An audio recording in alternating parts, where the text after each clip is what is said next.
பீகாரை தொடர்ந்து தமிழ்நாட்டில் நடைபெறவுள்ள வாக்காளர் பட்டியல் சிறப்பு தீவிர திருத்தத்தை எப்படி பார்க்கிறீர்கள் என ராமநாதபுரம் மாவட்ட மக்களிடம் எமது செய்தியாளர் விஸ்வநாதன் நடத்திய நேர்காணலை தற்போது பார்க்கலாம். வெளிநாட்டிலிருந்து ஊடுருவிக்காரங்க இங்கே வந்து சட்டவிரோதமாக ஆதாரெலாம் வாங்கி வாக்காளராக பதிவு பண்ணியிருக்காங்க. பல பேர் இறந்தும் அவங்களுடைய வாக்காளர் பட்டியல் திருத்தப்படாமல் இருக்குது.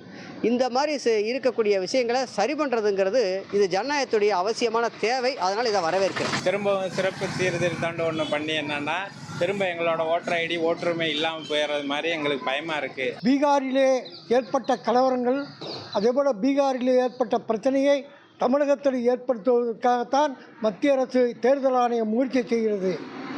தமிழகத்தில் குறிப்பாக பிற்படுத்தப்பட்ட மக்கள், தாழ்த்தப்பட்ட மக்கள், இஸ்லாமிய பெருமக்கள், சிறுபான்மை மக்களுடைய வாக்குகள் திமுக பக்கம் சாய்ந்துவிடும் என்பதற்காக வாக்காளர் பட்டியலை திருத்த பணியை ஆரம்பிக்கிறார்கள். அந்த கமிஷனை கையில் வச்சுக்கிட்டு வாக்காளர்களை நீக்கம் செய்கிறது, திருத்தம் பண்ணுறது ஒட்டுமொத்தமாக அது அவங்களுக்கு சாதகமாக போகிறதுக்கு உண்டான வேலையை மத்திய அரசு பண்ணிக்கிட்டு இருக்கிறாங்க.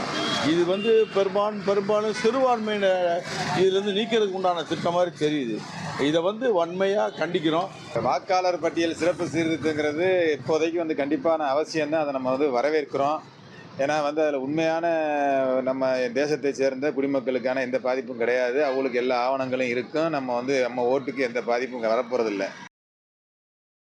பீகாரை தொடர்ந்து தமிழ்நாட்டிலும் வாக்காளர் பட்டியல் சிறப்பு தீவிர திருத்தம் மேற்கொள்ளப்பட்டு வருவது குறித்து ராமநாதபுரம் மக்கள் கூறிய கருத்துக்களை பார்த்தோம். இனி செல்லும் இடமெல்லாம் செய்தி.